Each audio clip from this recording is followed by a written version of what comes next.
j'ai aussi fait quelques contributions dans des ouvrages collectifs, celui de Drishtabi sur l'encyclopédie du mouvement national et sur Khatibi, Kitaba ou Tijriba. Alors pour finir, dernière photo, pour finir, là c'est comme vous savez, j'ai fait, là c'est une mise à jour ou une découverte, c'est-à-dire que par hasard, en lisant une revue, j'ai découvert que Saint-Exupéry, en 1927, avait fait une visite, 1927, dans la région d'El Jadida, qui l'a conduit à la citadelle de Boulogne, où il a rencontré le caïd de la région, qui était le caïd de la tribu des Hamnets. Et ce n'est pas la visite en elle-même qui m'intéresse, mais ce qui m'intéresse, c'est que Antoine de Saint-Exupéry, quand il était reparti à Casablanca, à l'époque il était à Casablanca, avant d'aller à Cap-Juby. Ce voyage-là, il l'a marqué. Et comme il l'a marqué, il lui a donné l'idée d'écrire un livre. Ce livre-là, qui s'appelle Citadelle. Et c'est le seul livre où il ne parle pas d'aviation. Parce que Saint-Exupéry, dans tous ses livres, il parle d'aviation et d'avion. Le seul livre où il ne parle pas d'aviation, c'est celui-là. Alors moi, pour promouvoir ma région, je me suis dit, mais je ne sais pas si c'est vrai, mais je l'ai supposé, j'ai dit que citadelle, ça veut dire citadelle de Boulogne. Et donc j'ai entré en contact avec l'association qui s'occupe de l'héritage de Saint-Exupéry en France. Et j'ai échangé avec eux sur cette visite et j'ai trouvé qu'ils n'ont pas, eux-mêmes n'ont pas d'éléments. Donc ils se sont basés sur moi pour connaître un peu plus.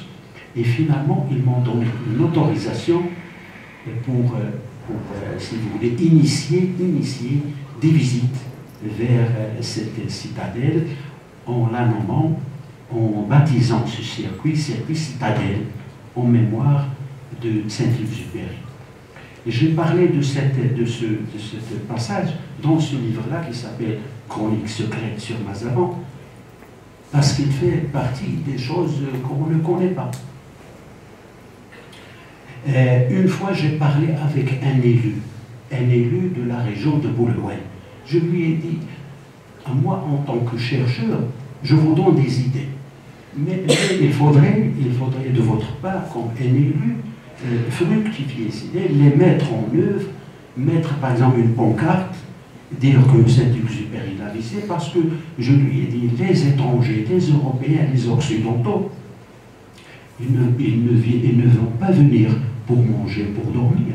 Ils veulent venir pour une histoire. Ce qui les intéresse, c'est dites-leur que Saint-Exupéry était chez vous et vous allez voir le résultat. Et sur ce, je vous dis merci.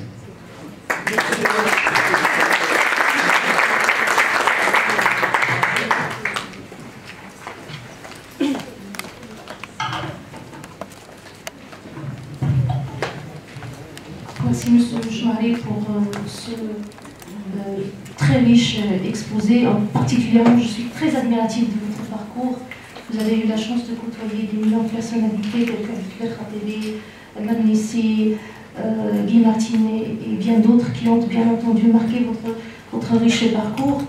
Et vivement merci au nom de l'équipe pluridisciplinaire de recherche sur la femme tanite de nous avoir donné l'envie de chercher davantage, de connaître davantage l'histoire de la ville d'El Jadida et de facto, peut-être, pourquoi pas essayer de découvrir l'histoire locale d'autres villes marocaines qui, bien entendu, participent de l'histoire nationale de notre pays. Permettez-moi, Monsieur Jmari, de lire au nom de l'équipe tanite une esquisse de lecture du livre en question, c'est-à-dire El Jadida 1949-1969, parole de femmes. J'essaierai de ne pas réitérer ce que vous avez déjà dit. Hein, j'essaierai aussi d'être aussi bref que possible.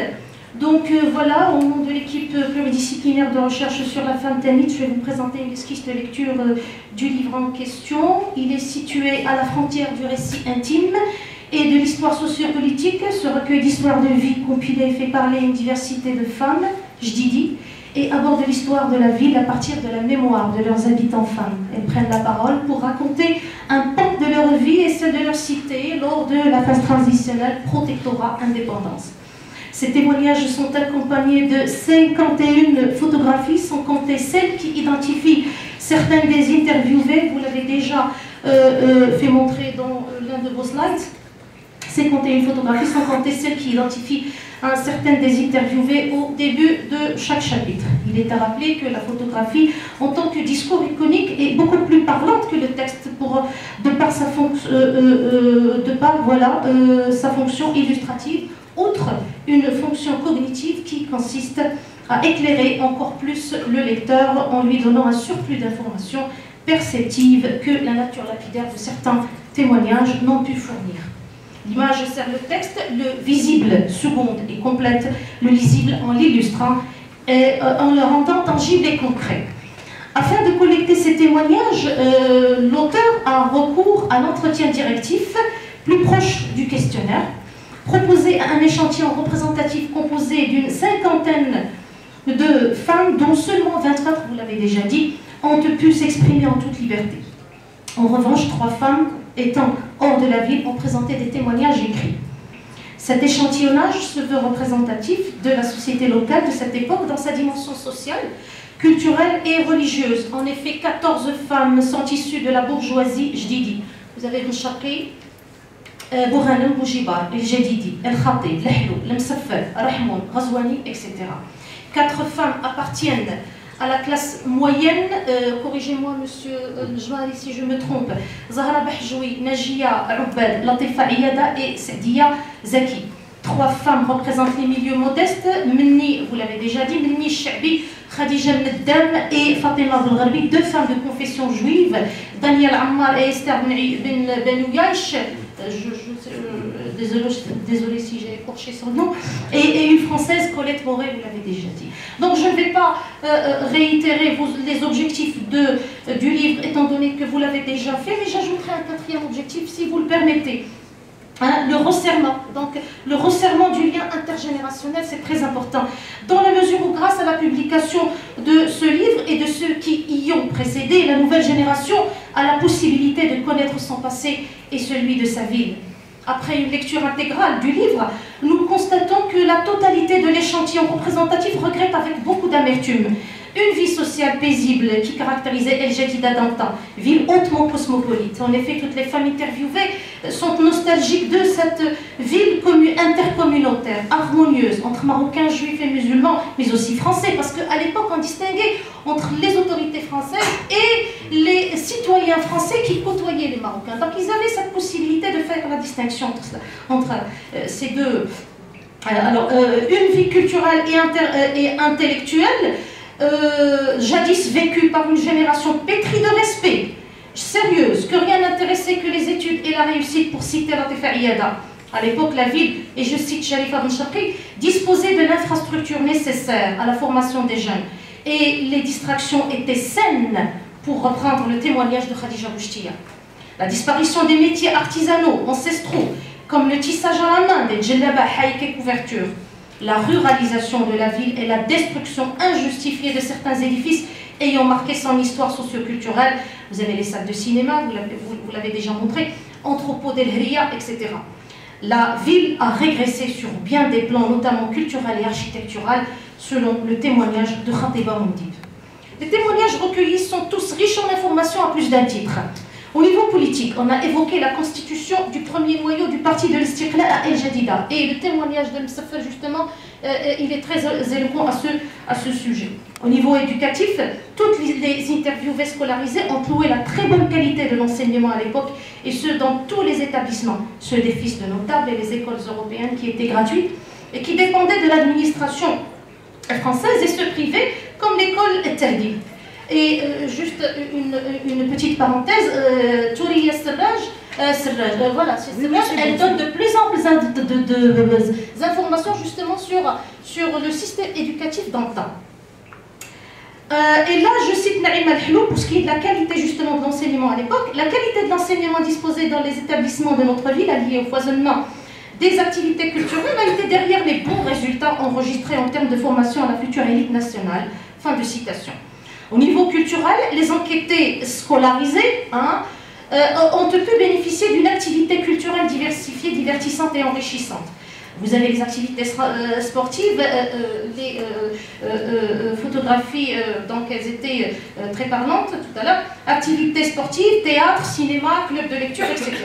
Il est évident que toutes ces femmes interviewées dans le cadre de cette étude empirique sont toutes unanimes à déplorer l'âge d'or du Deauville marocain, jadis havre de paix et de culture. En somme, Mostafa Jmahri est un écrivain qui s'est entièrement voué à une noble mission, la sauvegarde de la mémoire d'une cité plus que bimillénaire, soumise, malheureusement, à la main énergique du modernisme ravageur d'un patrimoine local menacé de disparition. Et je vous remercie. Mais j'aimerais quand même, avant d'ouvrir le débat, j'aimerais profiter de mon statut d'animatrice pour poser à M. Jmahri, s'il me le permet, deux questions. J'allais vous poser une question sur l'échantillonnage, enfin les critères de sélection de votre échantillon représentatif. Et j'ai un petit reproche. Et donc j'aimerais quand même avoir davantage... Non, un tout petit reproche, peut-être vous allez m'éclairer, peut-être que j'ai tort de formuler ce reproche, mais cet échantillonnage ou cet échantillon représentatif, il me semble qu'il est composé beaucoup plus de femmes issues de la société bourgeoise que de milieux modestes, parce que vous l'avez dit vous-même, 3 femmes représentent ces milieux modestes. Elles sont toutes les 3 des tisseuses. On aurait aimé avoir plus de 3 femmes pour qu'on puisse avoir une idée beaucoup plus précise sur le vécu quotidien de cette couche sociale qui composait la quasi-totalité de la société marocaine. Et puis j'ai une deuxième question qui concerne justement la communauté israélite au Maroc. J'avais travaillé sur la ville d'Oujda bien avant le protectorat, c'est-à-dire de 1803 et 4 avec le voyage d'Ali Bey al-Abbasi jusqu'à 1923 avec le voyage d'Henriette Sélarié, un mois au Maroc. Et j'ai pu quand même avoir une idée globale sur la présence de la juiverie au Maroc. Je parle d'Oujda plus précisément. Ils étaient presque tous unanimes à confirmer qu'il n'y avait pas de mellah à Oujda. Et que les juifs à l'époque, bien avant le protectorat, ils étaient concentrés dans un quartier qui s'appelait Oulad Amran. Ma question est, pour ne pas abuser ma question est, est-ce qu'il y avait un mellah au sens propre du terme avant le protectorat à El Jadida? Et je vous remercie infiniment. Merci. Eh bien, je commencerai par la dernière question. À El Jadida aussi, il n'y a pas de mellah. Non, il n'y a pas de mellah, ni avant le protectorat, ni après le protectorat, ni pendant le protectorat. C'est qu'il y a la cité portugaise, qui était, si vous voulez, l'embryon de la ville. C'était le premier quartier de la ville. Et ce quartier-là, d'une façon erronée, certains l'appelaient Mellah, parce qu'il y avait une majorité de juifs. Mais il n'y avait pas que les juifs à l'intérieur de ce Mellah. Il y avait des musulmans, il y avait même des occidentaux au début du XXe siècle. Pourquoi? Parce que, tout simplement, parce qu'il n'existait pas, en dehors de cette forteresse, il n'existait pas d'habitation. C'était le premier noyau de la ville. Les Français, quand ils sont arrivés à El Jadida, ce sont eux qui ont commencé à tracer des rues, des avenues, des jardins, en dehors de cette cité portugaise. Pour la deuxième question concernant l'échantillonnage, je dois dire que ce n'était pas facile d'aborder, de trouver les femmes qui veulent bien témoigner. Et je peux vous dire que, grosso modo, j'ai perdu 6 mois. 6 mois. Au début, quand j'ai rencontré la première dame qui s'appelait Khateba Moudi, qui est enseignante retraitée, j'ai cru que, grâce à elle, les choses vont aller vite. Mais c'est elle qui est venue me dire qu'elle a trouvé des difficultés avec les femmes qui ne voulaient pas témoigner, qui ne voulaient pas que leur nom soit dans un livre publié et lu par les auteurs, tout simplement parce que, soit par pudeur, soit parce que, d'après ce qu'ils concevaient, n'ont pas d'expérience à apporter aux autres. Un autre élément, c'est que j'avais eu deux cas de femmes qui,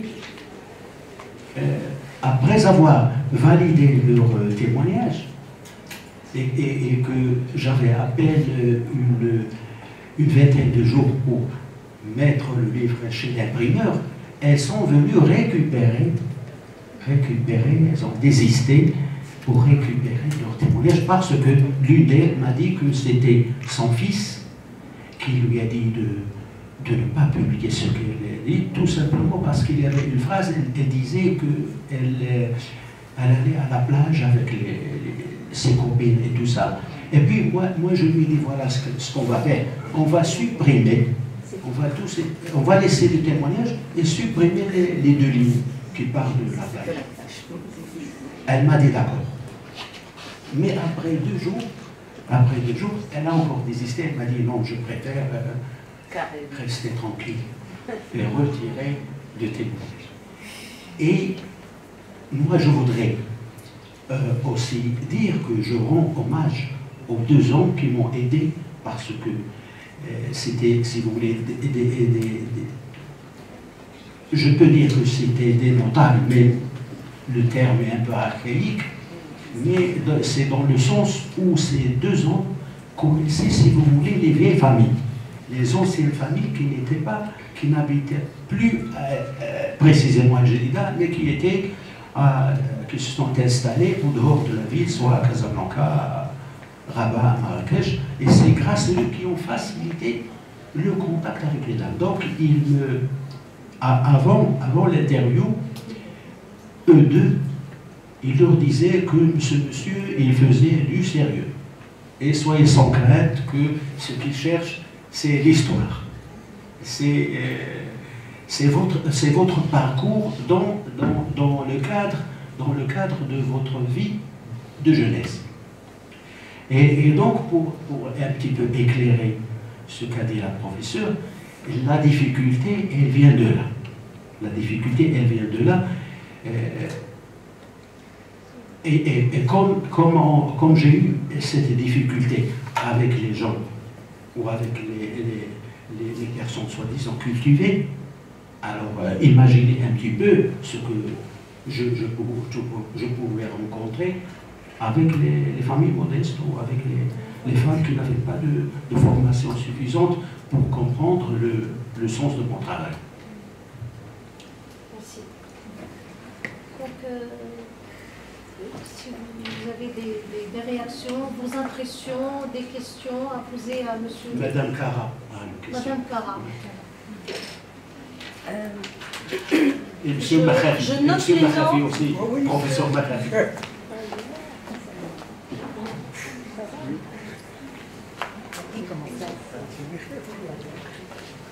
Bonjour Monsieur Mustafa Jmahari, bienvenue parmi nous. J'ai été frappée par le sentiment de sincérité pour rendre hommage à la justice et la vérité qu'il y a dans cette rencontre d'aujourd'hui. Justice d'abord pour donner la parole à des femmes qui ne s'expriment pas souvent, et même quand elles s'expriment, elles ne sont pas lues, le message n'arrive pas. Donc je salue ce premier sentiment de justice. Et le deuxième sentiment que je voudrais saluer aussi chez vous et dans cette séance, c'est votre effort d'apporter la vérité à partir d'un éclairage, qui, pour corriger l'histoire. Parce que si nous connaissons dans cette période charnière 1949-1969, qui était une période connue dans l'histoire marocaine d'affrontements, de lutte armée qui était justifiée pour conquérir justement l'indépendance du pays, cette histoire était écrite et faite par les hommes. Et là, votre apport aujourd'hui apporte un élément de médiation et de douceur féminine, parce que revendiquer l'indépendance peut se faire aussi par d'autres canaux, en l'occurrence le manifeste du parti de l'Istiqlal. Et là, les étudiants d'histoire devraient prendre en considération l'apport des femmes et l'apport de ces soi-disant bourgeois qui ont été inscrits dans l'école française et qui ont été à la mission. Ce ne sont pas des renégats de notre histoire marocaine, et peut-être que leur éducation et toutes les activités parascolaires qu'ils avaient, en l'occurrence connaissance du monde, c'était destiné à les émanciper, à les libérer, à leur faire découvrir d'autres cultures, et c'était surtout un moyen d'émancipation et d'ouverture à l'autre, ce qui a amené notre pays aussi par des voies parallèles, en l'occurrence du monsieur qui a initié le mouvement de libération du Maroc, comme il s'appelle, monsieur Guy Delanoë. Et j'invite les étudiants à feuilleter cette histoire locale pour y trouver des graines de vérité qui ne sont pas parfois, souvent aussi bien éclairées qu'ils devraient l'être. Merci beaucoup.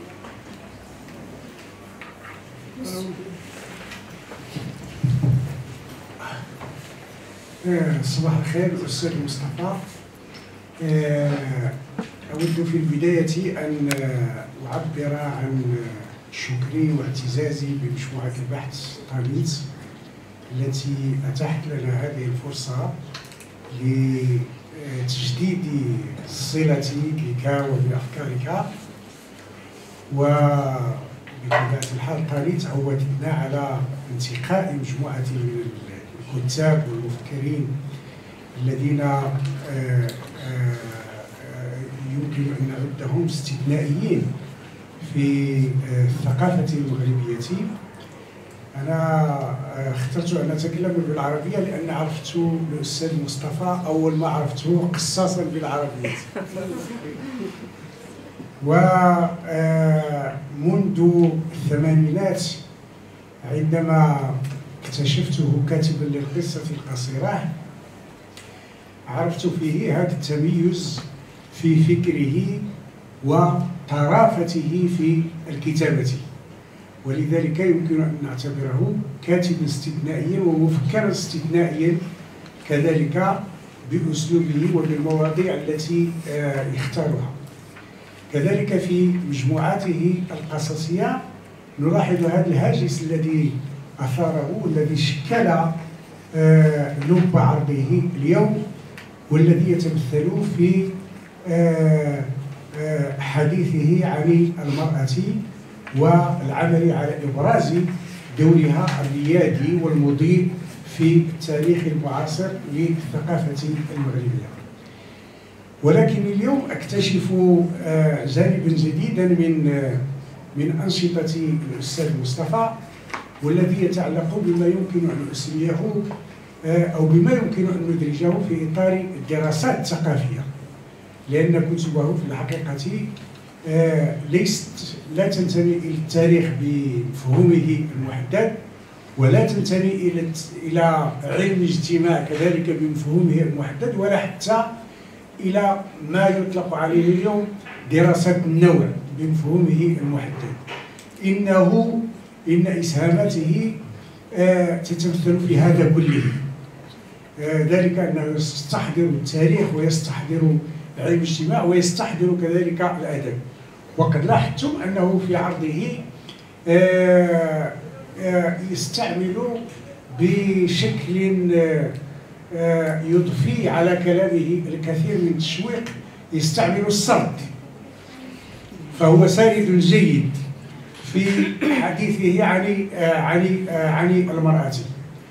فلذلك يمكن أن نعتبر أعماله التي عرضها علينا هذا الصباح بمثابة إضافة نوعية ليس فقط إلى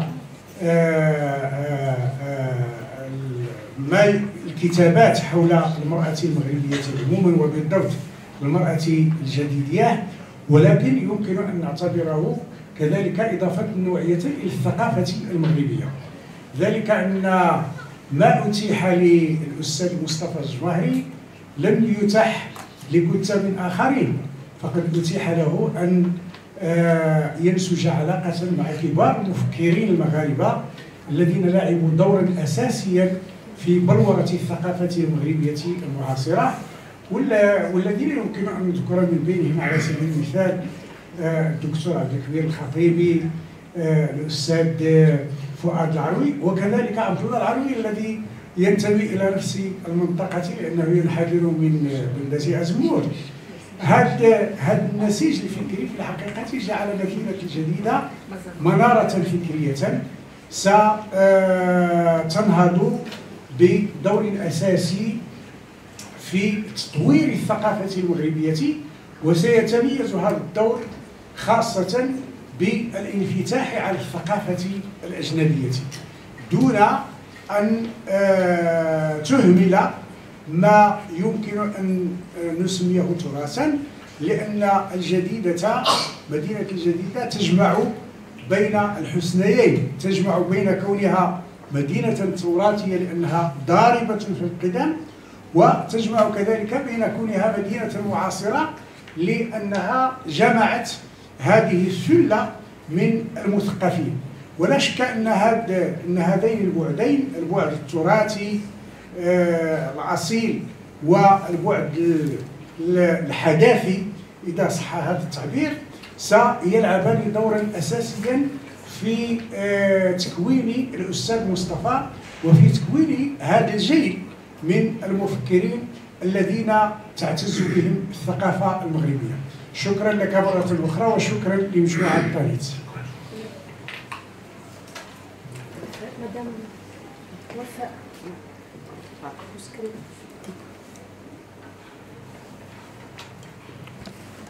Tout d'abord, je tiens à remercier M. Jmari pour accepter notre invitation.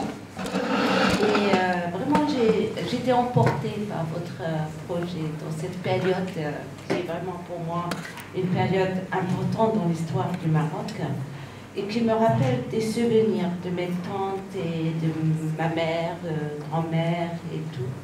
Et donc, Meknès aussi a connu ce brassage de culture important, que ce soit la communauté juive ou la communauté française. Et pendant toute cette période, moi je sais que ce soit mes tantes ou ma mère, ont côtoyé ces gens-là, étaient leurs amis et tout ça. Et jusqu'à maintenant, ils en parlent avec cette vraiment vision positive comme ces témoignages-là. Mais il y a une chose qui m'a un peu attiré mon attention. J'ai essayé de lire quelques témoignages. Et quand je viens au témoignage de Leïla Ben Allal, et puis elle dit, quand elle était à l'école française, bien sûr, quand il y avait ces cérémonies de lever des fleurs, accompagnées du chant de la Marseillaise, qui unissait filles et garçons pour ces moments solennels, le fait qu'elle le dit avec, peut-être je me trompe, mais je sens comme si elle le dit avec une certaine nostalgie. Je pense qu'elle était à l'époque encore enfant. Elle ne comprend pas que ça veut dire chanter la Marseillaise à cette époque-là. Et ça m'a un peu gênée, un petit peu en lisant ça, parce que chanter la Marseillaise sur un territoire marocain à l'époque signifiait qu'on avait une hégémonie coloniale qu'on imposait sur les enfants marocains. Et ça m'a un peu dans son témoignage.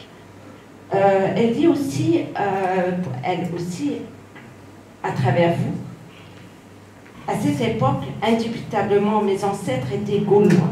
Et je n'étais pas plus troublée que ça, en admirant leur longue moustache blonde ou rousse dans nos livres d'histoire. N'est-elle pas l'effet du colonialisme qui imposait ça à nous dans l'école française? Et on admirait ça. Et on aimait ces gens-là. Donc ça aussi. Et elle continue. Pourtant, à la maison, il y avait la présence de ma grand-mère paternelle qui très fréquemment nous rendait visite, enveloppée dans son bourhaïk blanc, preuve vivante que j'appartenais aussi à une autre culture. Pour moi, est-ce juste l'habillement qui, pour cette dame qui incarne l'appartenance à la culture marocaine? La culture marocaine, elle est riche, elle est belle aussi, et pas uniquement un haïk blanc. J'ai vécu aussi dans cette ambiance de francophonie, où je suis imprégnée par la culture française, mais j'ai toujours aussi ma culture en tant que marocaine, mon identité en tant que marocaine m'a toujours été à l'avant. Et aussi j'ai beaucoup de témoignages ici en une nostalgie pour ce passé. Parce que Jadida aujourd'hui n'est plus ce qu'elle était. Et ça c'est dommage. Et on voit là, parce que là, ils le disent. Malheureusement, le volet culturel est resté le parent pauvre dans cette évolution. Je sais qu'à Meknès aussi, on avait le club le ciné-club. On avait beaucoup de choses grâce aussi à la présence française, il faut le reconnaître. Et donc, on est vraiment, je trouve que ces témoignages, c'est comme on est vraiment un peu perdu. À la fois, on est heureux parce qu'on n'est plus colonisé, mais à la fois, on regrette une richesse culturelle qui nous manque, des jardins qui sont vraiment délabrés, et tout ça, pourquoi? Pourquoi? Et pourquoi Jadida est comme ça? Et je soulève aussi le témoignage de certaines, être à la plage, cette liberté des mœurs.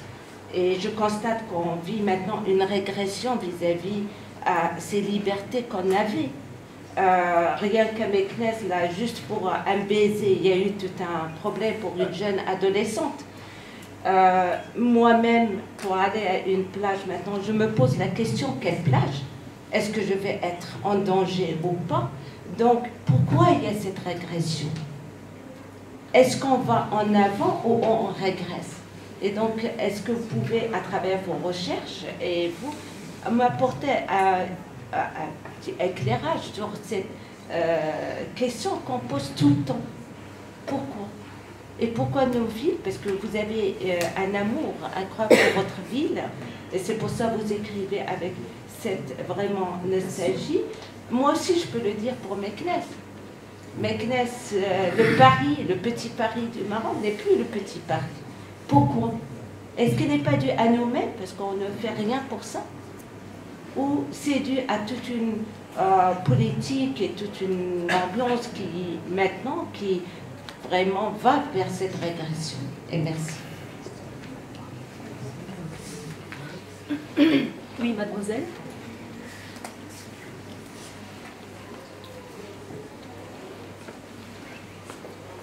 Bonjour. Avant d'annoncer mon intervention,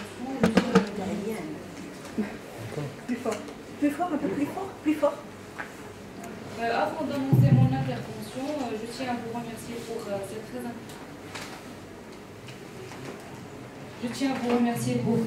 cette très intéressante table qui a enrichi notre savoir sur la cause féminine.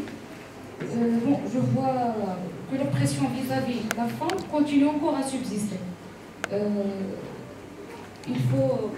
Il reste beaucoup de travail à faire pour lutter pour de vrai contre cette arrogance de la société masculine. Il faut encore imposer la voix et la parole des femmes dans cette société. En tant que pratiquante d'un art martial, je prends l'exemple de ce type de sport. Dans une salle, le nombre de filles est très rare. Il ne dépasse même pas le 1/8 dans l'ensemble.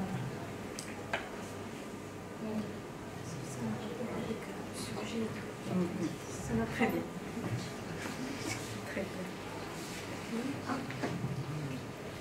Des questions, s'il vous plaît? Juste, madame, oui, oui. Madame Sfiali. Ah, Chama. C'est allumé, Chama. Bonjour tout le monde. Je remercie notre invité pour cette intéressante intervention sur ce que vous avez fait. Alors, je vais faire une petite remarque et puis poser deux courtes questions. Alors, la première remarque, c'est que en parlant de Jadida et de ce qui s'est passé à Jadida, j'ai l'impression que de nombreuses villes marocaines vivent la même situation. Et j'ai comme exemple Meknès. La question suivante aussi, c'est sur, vous avez parlé de défis qu'on rencontre Jadida, alors j'aimerais bien savoir lesquels. Troisième et dernière question, alors c'est de ce livre, donc, objet de notre rencontre, mais vous êtes là, je veux parler de vos recueils de nouvelles. Alors j'aimerais bien savoir si vous êtes focalisé sur l'espace Jdidi ou est-ce que vous êtes ouvert sur d'autres espaces? Et merci. Merci, Chama.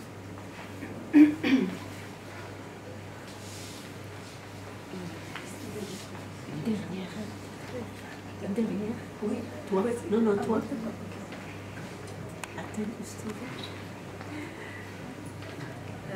Merci. Alors, tout d'abord, tous nos chaleureux remerciements à M. Jmahri qui a accepté avec